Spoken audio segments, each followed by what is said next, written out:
अस्सलाम वालेकुम स्टूडेंट्स। आज का जो हमारा टॉपिक बच गया था पीछे, कुछ रिएक्शंस, एसिड के रिएक्शन हम पढ़ रहे थे, तो एसिड की प्रॉपर्टीज़ में कुछ रिएक्शन बच गए थे, वो हम पढ़ेंगे आज।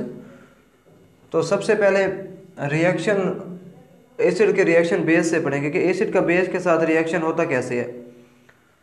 तो एसिड का बेस के साथ देखें, पहले आप स्क्रीन में ही देखें कि ऐसा है कि अगर हम एसिड की बात करें तो एसिड में यूनिवर्सल इंडिकेटर डालें, अगर पीएच वैल्यू लेस देन 3 हो तो उसका कलर हो जाता है पिंक।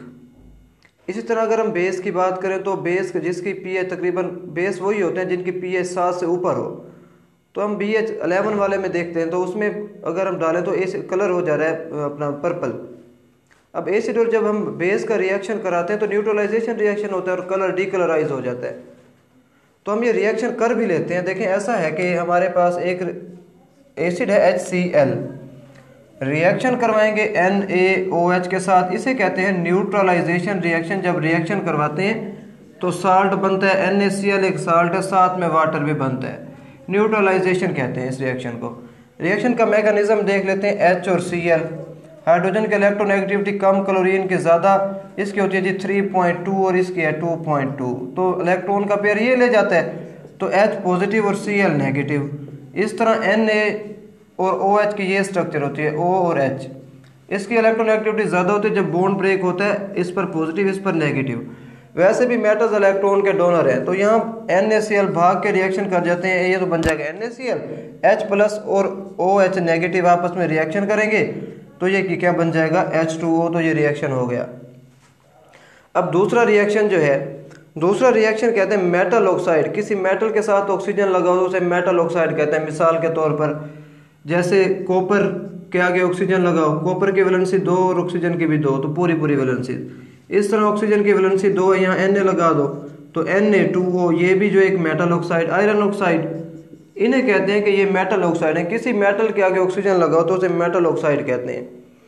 अब आपकी बुक में जो रिएक्शन दिया हुआ है कॉपर ऑक्साइड का दिया हुआ है। देखिए, हम ऑक्साइड का जब किसी एसिड के ऑक्साइड का, मेटल ऑक्साइड का जब एसिड से रिएक्शन करते हैं तो साल्ट बनता है। अब इसे स्क्रीन में देखें तो ऐसा है कि हम क्या कर रहे हैं, एक ले रहे हैं मेटेलिक ऑक्साइड, उसका एसिड के साथ रिएक्शन करें तो ग्रीन सा हमारे पास मिक्सचर बन रहा है जो कि एक साल्ट होता है। साल्ट की बात बार बार मैं कर रहा हूँ कि साल्ट होता क्या है, तो आप ऐसे समझ लें इसे, किसी मेटल, ये हमारे पास मेटल है, उसके एंड पर लगाओ क्लोरीन, सल्फेट, नाइट्रेट्स, इन्हें मेटल्स कहते हैं, इन्हें साल्ट कहते हैं। अब मेटल तो कई हो सकते हैं, जैसे कॉपर है, आयरन है, सोडियम हो गई जी, पोटाशियम हो गई, तो इनके एंड पर अगर ये वाले जो है सब्सटेंसेस लगे होंगे तो अब हम इसे कहेंगे कि ये जी है साल्ट। तो ये हमारा अगला टॉपिक हम अब शुरू करेंगे इसी में। दूसरा है रिएक्शन विद सल्फेट्स एंड बाइसल्फेट्स। अगला जो इसकी हेडिंग है वो है reaction with sulphides and bisulphides. Sulphide और सल्फाइड अलग चीज़ें हैं, तो मैं आपको सल्फाइड्स के बारे में बता दूं कि सल्फाइड्स क्या होते हैं। देखें, कोई भी मेटल है, कोई भी मेटल हो सकते हैं, उसके एंड पर SO3 लगाओ तो उसे हम कहते हैं सल्फाइड। अब सल्फर की हम पहले भी बात कर चुके हैं कि सल्फर की वेरिएबल वैलेंसी स्टेट होते हैं 2, 4 और 6। इसमें हम देख लेते हैं, इसमें मेटल कोई भी हो सकते हैं, सोडियम है हमारे पास, पोटाशियम है जी, कैल्शियम है, मैग्नीशियम है। तो SO4 की ये स्ट्रक्चर होती है। ऑक्सीजन 2 बॉन्ड बनाते हैं, यहाँ तो ऑक्सीजन के 2 बॉन्ड पूरे हैं, यहाँ एक एक कम है। अगर इसमें हम कोई वो मेटल लगाएंगे जो एक इलेक्ट्रॉन देता है तो वो एटम 2 दफ़ा लगेगा, जैसे Na इसके साथ और एक Na जी इसके साथ, तो ये क्या बन गया जी Na2SO3। इस तरह हम ये लगा देते हैं S डबल बॉन्ड हो, ये हमारे पास हम लगा दें Ca, तो ये बन जाएगा Ca और SO3, तो इन्हें कहते हैं सल्फाइड। अब बाइसल्फाइड किसे कहते हैं, देखें बाइसल्फाइड का ये है कि कोई भी अगर मेटल है, मेटल के एंड पे HSO3 लगाओ, HSO3, तो कोई मेटल के आप बारे में अच्छी तरह पढ़ चुके, तो उसके एंड पर लगाओ जी SO3 HSO3। अब देखें, ये हमारे पास स्ट्रक्चर है SO3 की, SO3। अब इसमें एक तरफ तो H लगा दें तो इसके पीछे एक ही वैलेंसी बच गई ना, तो यहाँ हम NaHSO3, तो यही हमारे पास वो, क्योंकि SO3 की वैलेंसी होती थी 2, H लगा दिया, वैलेंसी बच गई 1, तो यहाँ K भी लग सकते, तो ये बन गया जी KHSO3 से कहते हैं पोटाशियम बाइसल्फाइड, सोडियम बाइसल्फाइड। तो ये बाइसल्फाइड का कॉन्सेप्ट हो गया। तो अब हम रिएक्शन देखते हैं किसी एसिड का जो है सल्फाइड के साथ या बाइसल्फाइड के साथ। पहले हम इस स्क्रीन में देखें तो जब भी ये रिएक्शन होता है किसी सल्फाइड का या बाइसल्फाइड का एसिड के साथ, तो यहाँ से गैस बबल हो जाती है। बबल मतलब जहाँ से भी एक रिएक्शन मिक्सचर से गैस बबल आउट हो रही हो या बबलिंग हो रही हो, तो मतलब वहाँ से गैस निकल रही है, तो बबल शो करते हैं कि वहाँ से जो गैस है वो इवोल्व हो रही है। यहाँ रिएक्शन में जो गैस इवोल्व होती है उसका नाम होता है सल्फर डाइऑक्साइड। हम रिएक्शन परफॉर्म करते हैं, तो सबसे पहले जो है HCl प्लस हमारे पास हम ले लेते हैं एक जो है Ca और SO3। अब रिएक्शन में क्या होगा जी, एक तो बनेगा CaCl2 साल्ट बनेगा, साल्ट के बारे में पहले बता चुका हूँ। अब दूसरा क्या बनेगा, दूसरा SO2 सल्फर डाइऑक्साइड या गैस रिलीज होगी और वाटर बनेगा। ये हमने अभी देखा कि बबल आउट हो रही थी गैस। इसका मैकेनिज्म देख लें तो इसके स्ट्रक्चर से अभी हम वाकिफ़ हैं कि ये इस तरह की जो है स्ट्रक्चर होती है। तो जब इसका जो है बॉन्ड ब्रेकेज होता है, कैल्शियम की जो इलेक्ट्रोनेगेटिविटी है वो बहुत कम है, ऑक्सीजन के ज़्यादा है, तो ये वाला बॉन्ड टूटेगा तो इस पर नेगेटिव चार्ज, इस पर +1। ये वाला बॉन्ड टूटेगा तो इस पर भी नेगेटिव, और अब इस बेचारे के 2 इलेक्ट्रॉन गए तो इस पर +2 चार्ज। अब HCl लें तो HCl हमें 2 लेने पड़ेंगे। HCl लेंगे तो HCl के बॉन्ड ब्रेकेज होगा HCl और HCl, क्योंकि क्लोरीन मोर इलेक्ट्रोनेगेटिव है, नेगेटिव और नेगेटिव, इस पर भी पॉजिटिव, इस पर positive. Ca2 plus Cl1 negative, Cl1 negative. इसके साथ ये बॉन्ड बनाएगा तो इसका नेगेटिव ख़त्म और इसका एक पॉजिटिव ख़त्म। बॉन्ड बनाएगा तो इसका पॉजिटिव ख़त्म और इसका नेगेटिव ख़त्म। क्या बन गया जी, CaCl2। तो ये CaCl2। अब ये तो गए ख़त्म, 2 H बच गए थे। एक H लग जाएगा यहाँ पे पॉजिटिव और एक H यहाँ पे पॉजिटिव। पॉजिटिव नेगेटिव एक दूसरे को कैंसिल कर देते हैं, तो इन्होंने जी कर दिया कैंसिल।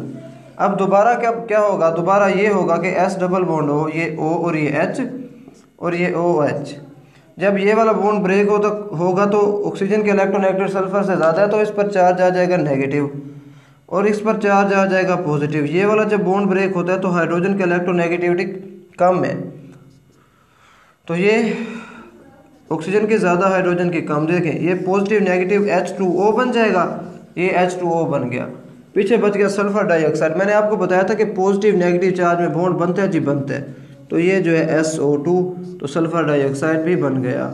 तो ये हमारे पास जो इसका रिएक्शन था। अगर हम दूसरा रिएक्शन देखें बाइसल्फाइड वाला, तो वो भी रिएक्शन आसान सा है, तो रिएक्शन हम कर लेते हैं। तो सबसे पहले हम ले लेते हैं पोटाशियम बाइसल्फाइड या सोडियम बाइसल्फाइड, आपकी मर्जी है, NaHSO3। इसका रिएक्शन जनाब करवा दें किसी एसिड के साथ, तो हम HCl के साथ रिएक्शन करवा देते हैं। तो क्या बनेगा, एक तो बनेगा NaCl, 2 चीज़ें तो लाजमी बनेगी ना, सल्फर डाइऑक्साइड गैस और H2। जो रिएक्शन है वो है सल्फाइड के साथ किसी एसिड का। तो देखें सल्फाइड किसे कहते हैं, किसी मेटल के एंड पर सल्फर लगाओ, सल्फाइड कहते हैं। जब सल्फाइड का मेटल सल्फाइड का एसिड के साथ रिएक्शन होगा तो एक तो साल्ट बनेगा और दूसरा हाइड्रोजन सल्फाइड जो गैस है वो रिलीज होगी। तो साल्ट किसे कहते हैं, किसी मेटल के एंड पर ये जो मॉलिक्यूल सब्सटेंस है वो लगे हों, उसे हम कहते हैं कि ये जी हैं साल्ट्स। रिएक्शन हम देख लेते हैं, जैसे FeO हमारे पास ये H2SO4 सल्फ्यूरिक एसिड, रिएक्शन करेंगे तो ये बनेगा जी FeSO4 प्लस हमारे पास क्या बनेगा जी, सॉरी यहाँ पे हमने S लिखना था, हम मेटल सल्फाइड ले रहे हैं, मेटल ऑक्साइड नहीं ले रहे, प्लस H2S। अब रिएक्शन देखें, रिएक्शन हुआ कैसे। H2SO4 की स्ट्रक्चर के बारे में हम जानते हैं कि ये स्ट्रक्चर होती है, ये H और ये H। Metal oxide FeS, Fe और हमारे पास जो है S।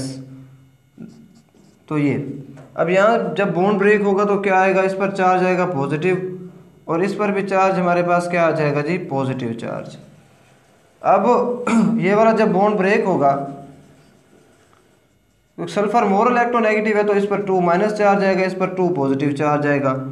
तो ये है नेगेटिव नेगेटिव चार्ज आ चुका था। S डबल बॉन्ड हो, सिंगल बॉन्ड हो नेगेटिव और ये O नेगेटिव।